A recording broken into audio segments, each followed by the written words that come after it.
इंशाल्लाह होपफुली मैं फारिग बिस्मिल्लाहिर्रहमानिर्रहीम। नाजरीन, मैं हूं सजाद हुसैन मलिक और आप मेरा यूट्यूब चैनल देख रहे हैं सजाद मलिक।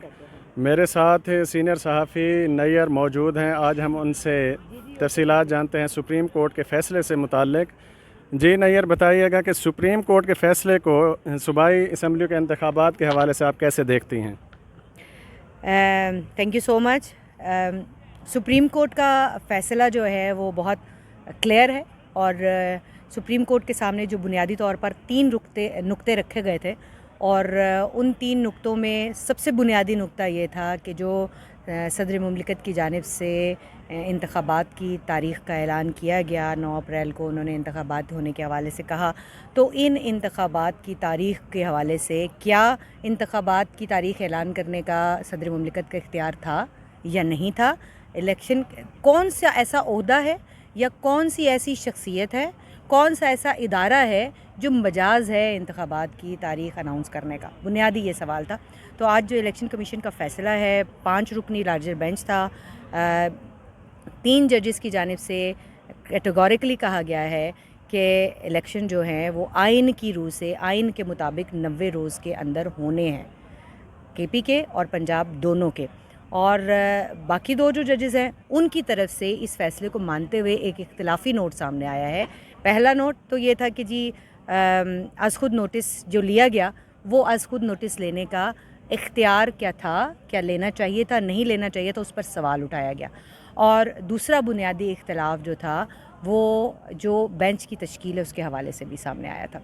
तो मजमूई तौर पर अगर हम इस फ़ैसले को देखें और मुख्तसरन जो इसका जो क्रक्स है वो यही है कि आइन की रूह से 90 रोज़ के अंदर इंतखाबात होने हैं। अबूरी हुकूमत ने जाना है और उसने इंतखाबात कराने हैं और बाकायदा इंतखाबात के बाद केपी और पंजाब में इंतखाबात होने।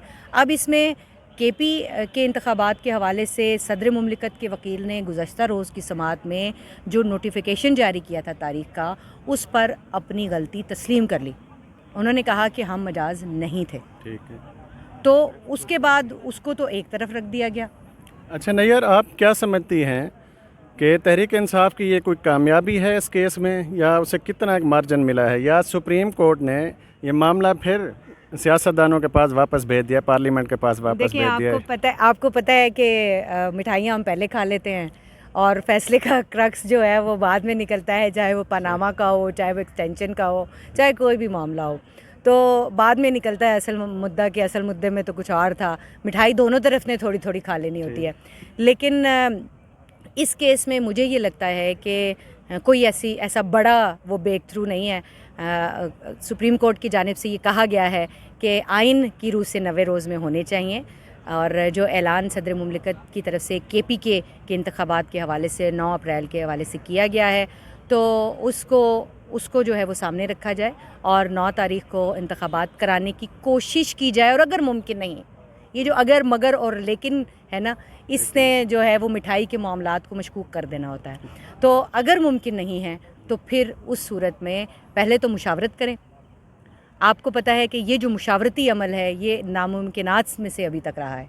सुप्रीम कोर्ट पहली दफ़ा नहीं कहा, सुप्रीम कोर्ट ने, या पहली दफ़ा ये बात सामने नहीं आई कोर्ट की तरफ से कि जी आप मुशावरत करें और ये जो पार्लिमानी मामलात हैं इनको पार्लिमान के अंदर, और जो सियासी मामलात हैं वो सियासी जमातों के अंदर हल होने चाहिए। अच्छा नैयर, एक पॉइंट क्लोजिंग अगर आप मुझे इजाज़त दे दें तो जो आपका सवाल था उसका 2 टोक जवाब ये है कि मिठाई किसी का नहीं बनता। अभी मुशावरत के लिए कहा गया है, सिक्योरिटी के हवाले से भी मुशावरत के लिए कहा गया है। और आपको पता है कि इलेक्शन कमीशन को जब मुशावरत के लिए कहा गया है तो इलेक्शन कमीशन पहले से ये मुशावरती अमल जारी रखे हुए था, वो कोशिश कर रहा था, लेकिन उनको हर तरफ से जवाब हो चुका था।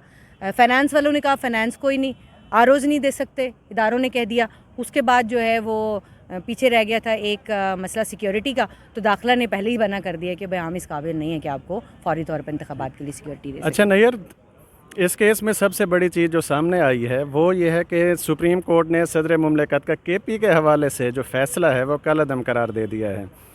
तो क्या इस फैसले के नतीजे में हम ये देख सकते हैं कि क्या ऐवान सदर को इस्तेमाल किया गया था पीटीआई की जानिब से? देखें, जहाँ तक मुझे इस फ़ैसले के हवाले से समझ आ रही है वो ये है कि کے پی کے حوالے سے تو خود ہی صدر مملکت کا یہ نہیں کہ انہوں نے کالعدم قرار دے دیا. شروع میں جیسے میں نے کہا کہ صدر مملکت نے خود ایکسیپٹ کر لیا اور انہوں نے کہا کہ وہ جو نوٹیفیکیشن ہے, وہ جو سمری ہے, وہ واپس ہو جائے گی. تو میرا خیال ہے کہ الیکشن جو سپریم کورٹ نے تو صرف یہ کیا ہے کہ انہوں نے کہا کہ کیونکہ انہوں نے اپنی غلطی تسلیم کر لی ہے تو اب یہ فیصلہ کالعدم ہے. تو اس میں بھی کوئی مٹھائی کھانے والی بات نہیں ہے.